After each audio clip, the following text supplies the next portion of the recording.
Bonjour. Ça, c'est. Hola. Konnichiwa. Xin chào. Sawadika. Abagabar. Bonjour à toutes et à tous, c'est François-Xavier Boulet. Et Floriane Day pour le courrier des auditeurs d'aujourd'hui. Exactement. Et qui dit premier courrier d'un nouveau mois dit aussi nouveau concours. Tout à fait. Et c'est un concours géographique cette fois-ci. Voilà, pour le concours du mois de novembre, un petit peu des deux à la fois. Géopolitique donc. Alors, vas-y, quelle est la question ? On en a presque déjà trop dit. Eh bien, on vous demande quel pays réclame de Taïwan qu'il déménage son bureau de représentation. Alors, la réponse, c'est à vous de nous la donner avant la fin du mois de novembre, bien sûr, cachet de poste faisant foi, ou alors date de l'email envoyé si vous le faites par Internet. Et on peut gagner quoi pour ce petit concours du mois de novembre ? Eh bien, on peut gagner un petit bloc-notes coloré. Il y aura 6 gagnants pour ce concours. Oh, c'est chouette ça. Et le concours, on peut rappeler aussi l'actualité pour tout ce mois de novembre. RTI a publié, selon la nouvelle charte de logo en fait, et des couleurs qui reconnaissent le design de RTI, eh bien RTI a publié des nouveaux autocollants qui sont visibles sur le site internet de la radio, sur Facebook également, dans la rubrique du courrier des auditeurs. Et ces autocollants n'attendent que vous. Et oui, et donc il faut, pour en gagner, il faut vous manifester d'abord. Oui. Et envoyer un rapport d'écoute. Donc, une demande d'autocollant par rapport d'écoute pendant le mois de novembre. Exactement. Alors, pas besoin de faire 10 rapports d'écoute, mais vous nous envoyez une demande en disant ce rapport d'écoute, c'est pour l'activité autocollant ou sticker. Et vous pouvez regarder à quoi ressemblent ces autocollants parce qu'il y a plusieurs designs différents en nous disant lequel vous préférez. Dans la limite des choix disponibles, on essaiera de répondre à votre demande. Donc, il y en a un avec la pyrole de Taïwan, il y en a un qui est tout rond RTI, avec le logo, bien sûr, Chongyang Guangbo Diantai, donc Radio Taïwan International. Et il y en a un carré rectangulaire, je crois, avec les différents motifs de cette nouvelle charte. Voilà, donc vous pouvez les remporter en participant à cette activité. Et puis, bien sûr, il y a aussi le dernier trimestre 2024 à rappeler. Voilà, donc c'est un concours que vous connaissez déjà. Celui-là, on vous demandait... on vous annonçait qu'un musée taïwanais célèbre son centenaire et donc il est marqué par une exposition en coopération avec la France. Et donc on vous demandait quel est ce musée et quel est le nom de l'exposition. Oui, et on vous le demande toujours puisque c'est le concours trimestriel, donc jusqu'à la fin de l'année. Voilà, et vous pouvez même nous dire aussi avec quelle compagnie donc, française le musée coopère en fait, parce que c'est aussi une marque assez prestigieuse. Tout à fait. Et qu'est-ce qu'on peut gagner pour ce trimestre ?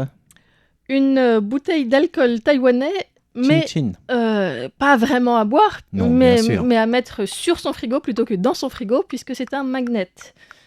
D'accord, donc à consommer avec modération si vous êtes avec une vraie bouteille à côté de vous en nous écoutant. À ne pas consommer, parce que ça c'est plutôt indigeste, sinon... Voilà, ce magnète, il est à ne pas donner aux petits-enfants. Mais ça peut être sympa sur un frigo ou sur un pense-bête magnétique, bien sûr, aimanté. Donc ça, c'est 3 gagnants. C'est exactement, c'est 3 gagnants. Quelle Alors mémoire. ce sera la Taiwan Beer, ce sera le Kaoliang ou d'autres peut-être. Ou le Xiaomi Jiu, l'alcool de millet des autochtones. Peut-être. Ces petites bouteilles qui vous attendent pour le concours trimestriel. Alors on a rappelé les concours actuels, l'activité aussi du mois de novembre. Et avant de répondre à vos questions, on avait quelques petites annonces, à commencer par un grand merci à toutes celles et ceux, nombreux parmi vous, qui nous ont envoyé des rapports d'écoute concernant la nouvelle fréquence, puisque depuis le week-end dernier, on a changé de fréquence. Alors, vers l'Europe, c'est toujours la 6005 kHz, parce que ça ne change plus depuis ces dernières années, malgré une météo ou parfois des conditions un petit peu capricieuses au niveau du SINPO, surtout pour le nord de l'Europe, malheureusement. Mais on a des bons retours pour la nouvelle fréquence vers la région africaine, donc l'Afrique du Nord, le sud de l'Europe également. Donc ça, c'est plutôt pour notre diffusion hebdomadaire, bien sûr, tous les dimanches. Voilà. Donc on a des bons retours, c'est encourageant. Ouais, on remercie aussi toutes les réactions aux émissions qu'on a faites et les suggestions de thématiques à aborder aussi, les questions. Tout à fait. Et à cette occasion, juste avant de passer à la thématique du jour, on doit aussi remercier Paul Jamet d'un mail de rappel, de nous demander est-ce qu'on a la thématique des cartes QSL 2025 pour pouvoir les présenter sur vos différents clubs auditeurs, les sites internet ou les amis de la radio en général. Alors on ne peut pas vous les présenter tout de suite en format image parce qu'elles sont en cours de finalisation et d'impression, mais je crois que Florian peut vous dévoiler la thématique. Voilà, donc ça sera les montagnes de Taïwan. Oh, c'était un teaser de bonne aventure.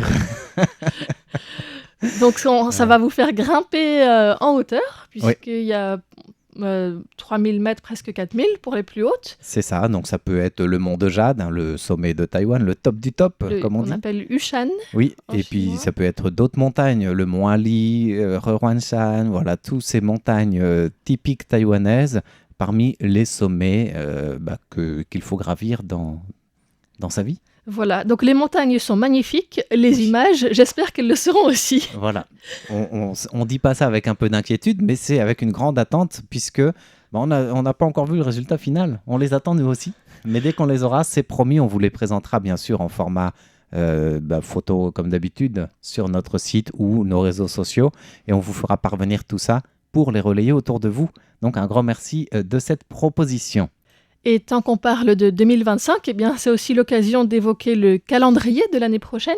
Ah oui, puisque tout à fait. Il est aussi en préparation et donc il sera envoyé automatiquement aux personnes qui, dans l'année, nous ont envoyé le plus de rapports d'écoute. Voilà, exactement. Donc, guettez votre boîte à lettres dans les semaines à venir. Mettez à jour votre adresse si vous avez déménagé récemment. Ah oui. Et puis pour ce calendrier 2025, ce sera une thématique un peu de genre de carte postale sonore. Donc il y a un code QR qu'on peut scanner pour écouter. Voilà les différents sons qui sont présentés, mais chaque mois. On ne peut pas vraiment vous en dire plus parce qu'on n'a encore une fois pas vu le résultat. On n'a pas mis la main dessus ou l'oreille dessus. Voilà, donc les explications seront peut-être malheureusement juste en version chinoise, mais les différents sons qui seront présentés le seront en bilingue, en format écrit en tout cas. Et vous pourrez l'écouter comme ça. Et puis une fois qu'on l'aura, peut-être qu'on pourra en proposer, nous, une traduction ou un équivalent en français sur les réseaux sociaux. Voilà, donc on vous en dira un petit peu plus aussi quand la date s'approchera. Surtout quand on l'aura entre les mains. C'est ça. Quand on aura vu ce calendrier qu'on attend nous aussi. Parce qu'après, si les sons qu'ils proposent, ce sont par exemple des chants d'oiseaux, il n'y a pas besoin de traduction pour ça. Ce qu'on pourra traduire, c'est la présentation de l'oiseau en question. C'est surtout ça. Et s'il y a déjà la traduction écrite chaque mois en format bilingue, normalement vous devriez vous en sortir avec. Voilà donc pour les actualités de la radio. Oui, ça commence à faire. Ça commence à faire, effectivement. Et oui. On sent que c'est la fin d'année et qu'il y a beaucoup de choses qui se préparent aussi. Voilà. Alors, dans les questions et courriers que nous avons reçus, nous avons un auditeur qui nous écrit d'Espagne, de Catalogne même, pour être précise. D'accord. Juan Franco Crespo, qui nous partage en fait régulièrement des articles de journal, donc il nous envoie des photos, des articles en lien avec Taïwan ou la Chine ou bien la radio parfois aussi. Oui. Qui sont publiés dans la région. Et donc, c'est pas vraiment une question, mais j'avais envie de réagir à un article de journal qui nous a partagé, qui était publié dans la Torre de Barcelona, qui explique que la Chine, pour faire face à la très faible natalité, a récemment annoncé bloquer les adoptions internationales. Parce qu'en fait, beaucoup de bébés chinois ont été donnés pour adoption, surtout des filles d'ailleurs, pendant la période de la politique de l'enfant unique. Oui. Parce qu'avoir un deuxième enfant coûtait très cher, il y avait des amendes très élevées. Oui, c'est ça. Et donc, comme il valait mieux avoir un fils pour prendre soin des parents dans leurs vieux jours, et comme les filles traditionnellement s'occupent plutôt des beaux-parents, eh bien, beaucoup de parents choisissaient de donner leur fille, d'abandonner en fait leur fille quand ils en avaient une. Et du coup, il y avait ça passait par un réseau d'adoption internationale comme ça. C'est ça, ouais. D'accord. Et donc en 2015, c'était la fin de la politique de l'enfant unique. D'abord, 2 enfants ont été autorisés et puis plus récemment 3. Mais ce relâchement n'a pas eu l'effet escompté. Pour des raisons souvent économiques, beaucoup de parents continuent à n'avoir qu'un seul enfant. D'accord. Et donc pour limiter le départ des enfants avec le vieillissement de la population, eh bien, la Chine a récemment interdit les adoptions internationales des bébés nés en Chine. D'accord. Donc ça, c'est sur l'autre rive du détroit. Voilà, et donc la question c'est, et à Taïwan, où en est-on avec l'adoption et l'adoption internationale? Oui. Et la réponse est... Et la réponse est, eh bien, c'est autorisé. Donc si on fait une petite recherche en anglais, on tombe très vite sur des sites d'agences d'adoption internationales, D'accord. souvent des organisations chrétiennes, qui offrent en fait à des parents désireux d'adopter les informations sur qui peut adopter, comment, quels sont les critères, voilà tout le dossier qu'il y a à faire. Donc par exemple, si c'est un couple marié qui cherche à adopter, il faut être marié depuis 3 ans minimum, ou 5 ans si l'un des deux a déjà été divorcé avant, pour avoir une pseudo-garantie de stabilité. Oui. Enfin, je dis pseudo parce que le fait d'avoir été marié Ça un veut pas certain dire temps que ne c'est veut ça. rien dire par rapport à l'avenir. Mais voilà, et donc si c'est un parent célibataire qui cherche à adopter, eh bien, il ne faut pas qu'il ait été divorcé plus d'une fois. D'accord. Il y a aussi des limitations par rapport à l'âge, donc qui varient aussi selon l'âge de l'enfant adopté et la différence d'âge entre le parent et l'enfant. Ou les deux parents quand c'est un couple. Voilà, je crois que c'est 20 ans si c'est une personne seule. Et quand c'est un couple, le deuxième parent ne peut pas avoir plus de 16 ans d'écart avec l'enfant. Et est-ce qu'il est possible pour quelqu'un qui souhaite adopter, choisir le sexe de l'enfant adopté, l'âge et peut-être même l'origine? Oui, donc c'est possible de donner ces critères-là. Et donc après, il peut y avoir un temps d'attente plus long. Plus on est sélectif en tant qu'adoptant, plus le temps d'attente peut être long. En fait, ça peut être entre 1 an et demi à 4-5 ans, voire plus. Parce que j'imagine il y a aussi une enquête qui est faite pour voir si... Exactement, ouais, oui. Si on a aussi déjà beaucoup d'enfants dans le foyer, ça peut influer sur la décision de combien d'enfants, si c'est un seul enfant qu'on cherche à adopter ou bien une fratrie aussi. D'accord. Il faut avoir un casier judiciaire vierge, un historique médical. Bon, ça sera étudié au cas par cas, mais surtout quand il y a un passé avec de la dépression ou de l'anxiété, il y aura peut-être un suivi plus particulier qui sera fait, ou bien des conditions qui influencent potentiellement sur la capacité à s'occuper d'un enfant. Voilà, donc ce qui est mis en avant, c'est la capacité de pouvoir éduquer un enfant de manière saine et pour son bien à lui, quoi. Voilà, c'est ça. Et c'est ouvert aussi aux couples de même sexe à l'international. D'accord. Ça, c'est un changement relativement récent. Oui.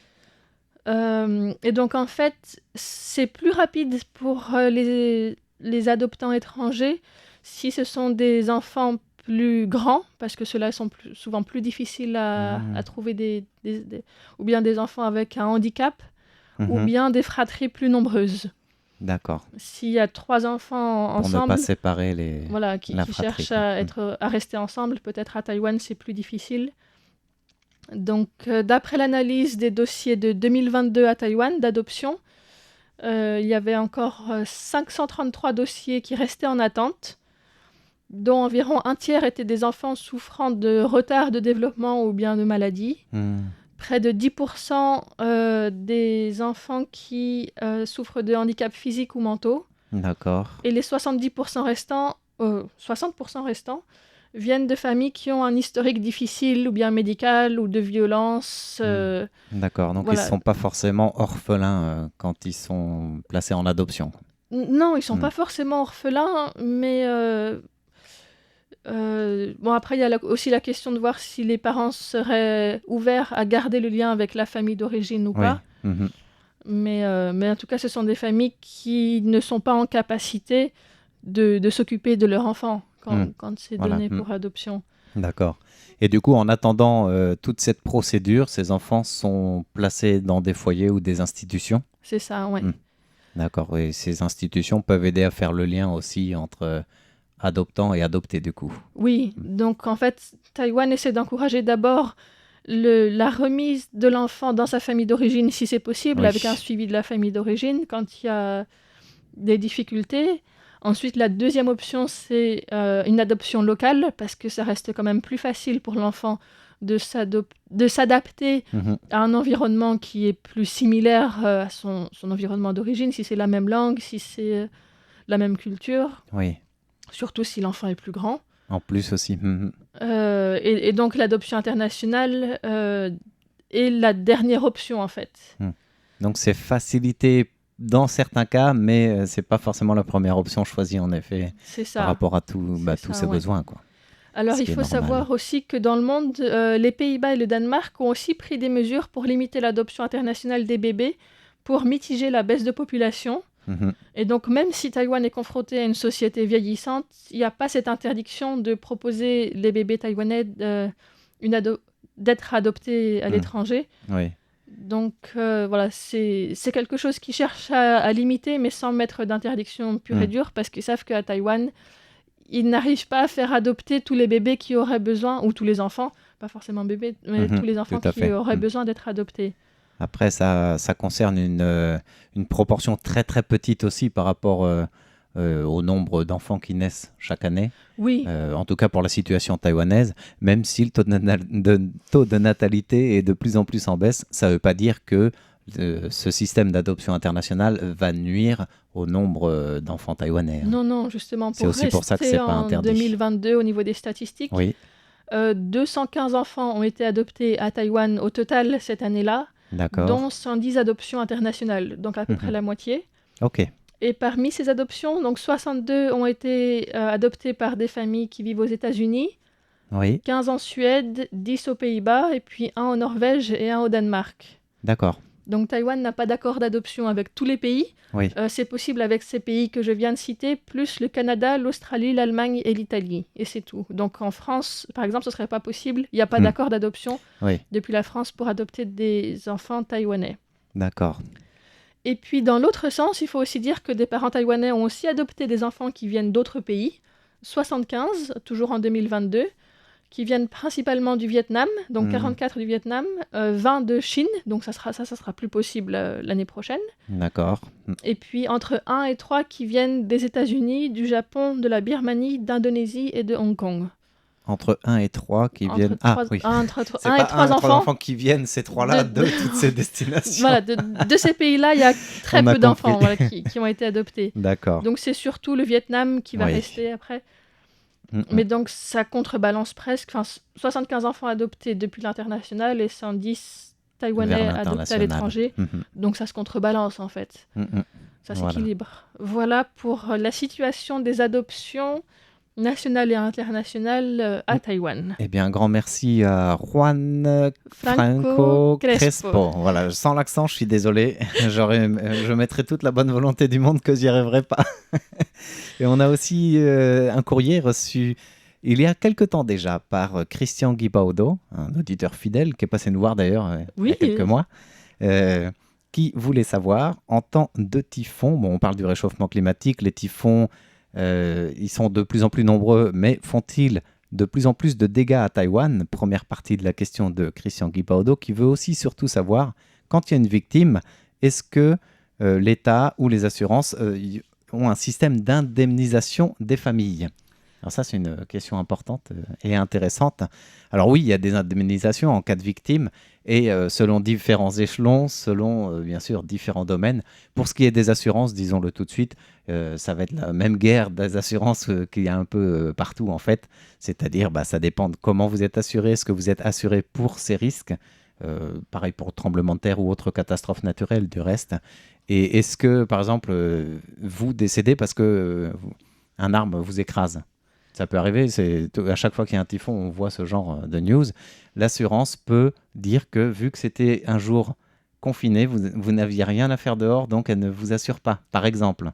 Tandis qu'au niveau national et local d'ailleurs, le gouvernement doit indemniser des victimes.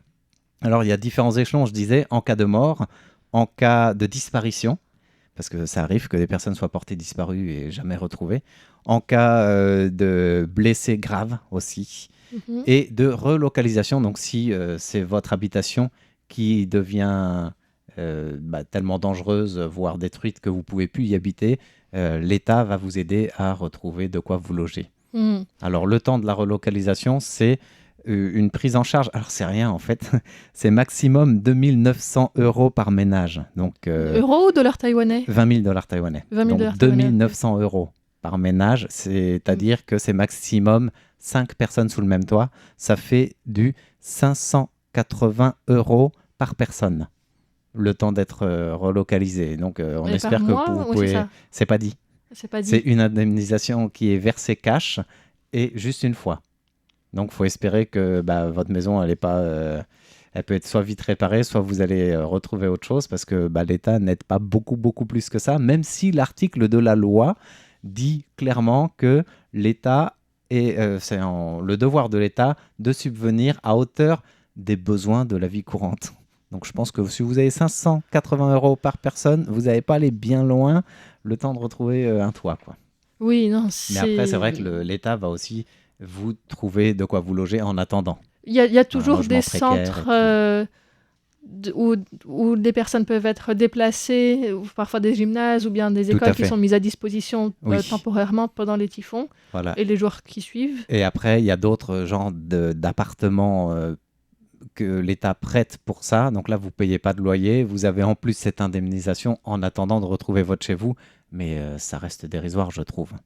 Ensuite, si vous avez des blessés graves, alors il faut un certificat médical, etc., tous les papiers nécessaires. Donc ça viendra dans les quelques mois suivants. Moi, c'est plus rapide à Taïwan qu'en France quand même Oui. pour traiter les Et si vous êtes blessé pendant le typhon ou dans les 15 jours qui suivent d'un dégât lié à un typhon, par exemple une infrastructure qui a été fragilisée mais qui ne va pas tomber pile pendant le typhon, mais qui vous cause une blessure après, dans les 15 jours qui suivent, vous êtes pris en charge à hauteur de 100 000 $ taïwanais, donc 2 900 € pour une blessure grave. Ça peut permettre de couvrir une partie des soins médicaux, par exemple. Si vous n'êtes pas en état de le demander, puisque vous êtes blessé trop gravement ou alors tout simplement inconscient, la famille peut le demander et le toucher pour vous. Pareil pour une personne disparue, elle peut être indemnisée. Elle ne peut pas le demander elle-même, sinon elle n'est pas disparue. Elle ne peut pas se cacher non plus. Et puis elle ne sera pas indemnisée directement, ce sera sa famille du coup. Et là, c'est à hauteur de 200 000 $ taïwanais, donc 5 800 €, comme un décès.